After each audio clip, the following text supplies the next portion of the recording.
Welcome to this short video highlighting Chapter 2 of Bob Cochran's second book, Hyperdimensional You, Surfing the Shift Towards Mastery.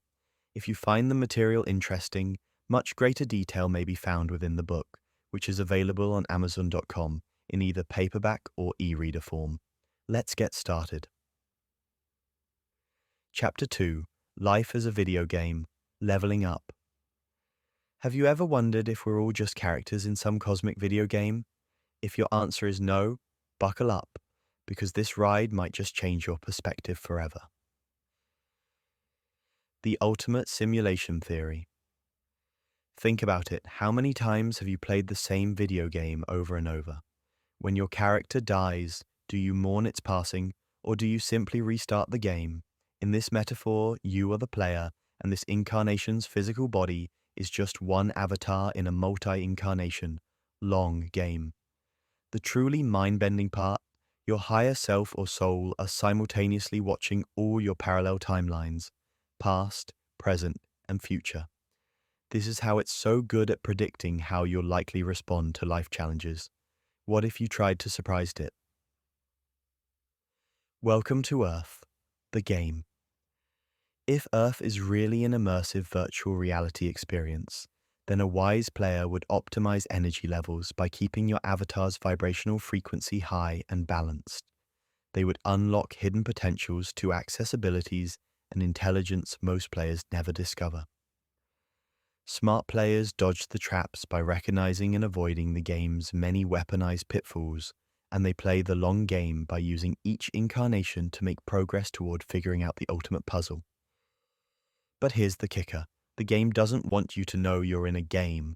Most players enter with complete amnesia, called the forgetting, with the game designed to keep you from trusting your intuition enough to figure things out. Game pitfalls, how to stop losing energy points. First, the not here and now addiction.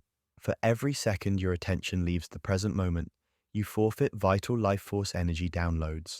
The most common energy-draining addictions include worries, that is, living in the future, regrets, that is, living in the past, grievances, that is, living nowhere pleasant, and screen addiction, that is, living in someone else's reality, away from the empowering here and now. When we're caught in traps like these, we're like game characters walking in circles. No progress, just wasted time and energy. The authority trap. Some players automatically accept narratives from authority figures as truth, no mind control needed. Just, if you tell me what to believe, I'll believe it and defend it. Remember that experiment where a mentalist had unsuspecting shopping mall goers suddenly freeze and raise an arm, just by repeating an announcement over the PA system? That's how easily we can be manipulated, especially when some confusion is involved. If confusion is part of mind control, ever notice how many national events are reported from opposite angles as if designed to confuse us? Next, the herd mentality pitfall. Humans are herd mammals, easily controlled as a group. We join the herd for protection, from the herd. How's that for ironic? Those who stand outside as free thinkers often get labeled as nerds, geeks, or losers by the herd enforcers, aka bullies. But as Frank Zappa said, without deviation from the norm, progress isn't possible. Next, the force versus power confusion. Many players, especially men, settle for force, a hollow, disempowered substitute, instead of claiming their birthright of true power.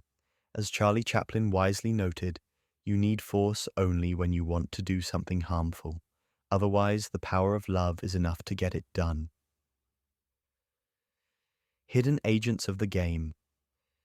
According to the fascinating work of St. Hildegard, from 900 years ago, we're constantly surrounded by unseen agents of the game, such as observers, pranksters, helpers, and predators, that tend to fall into three categories: lower astral beings, higher astral beings, and celestial beings.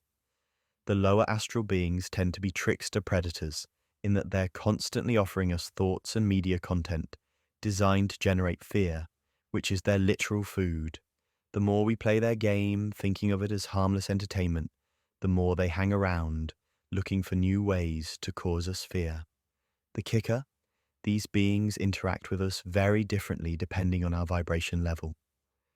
At our lowest vibrational levels, the fear feeders seem to have uncontested access to us. At our highest vibrational levels, we're more likely to experience the protection and guidance from higher astral or celestial helpers. What about our thoughts at a mid-level, vibration-wise?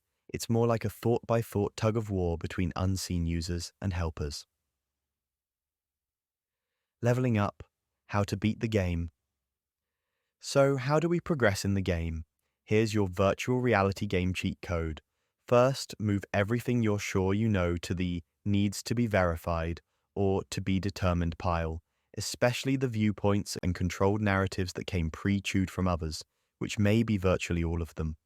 Then develop your truth-sensing skills by employing logic, critical thinking, intuition, whatever tools that may help you discern reality. Work to achieve and maintain your sovereignty of mind, since your thoughts influence your reality, so guard them carefully. Remember to ingest fear responsibly or not at all, because joy is 5 times more empowering than fear. Finally, escape the separation trap, as the original sin may have been the false notion that we're all separate. As the Z's put it, when you buy into the separation chart fear game, you forfeit your power. The lights go out. The ultimate battle, oneness versus separation. The final level of this game comes down to a cosmic tug of war, where one side pulls us forward towards constructive oneness and truth, while the other side pulls us backwards with false, destructive separation narratives. Here's the secret power-up. The more we withdraw our divine free will from sustaining the false narrative of separation, the less intense fear will be until it eventually vanishes. Since fear is based on a notion of other, if there is no other, there is no fear. Remember, multidimensional beings are working with Earth for a reason. An Earth full of open-hearted, connected people might be powerful enough to bring harmony to the entire universe. Are you ready to play the game at a new level? What will it be?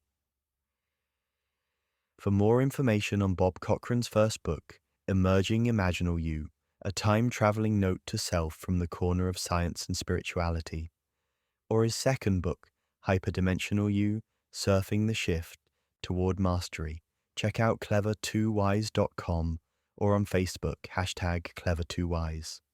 Feel free to also subscribe and like on Bob's YouTube channel, which can be located by way of the handle at clever2wise.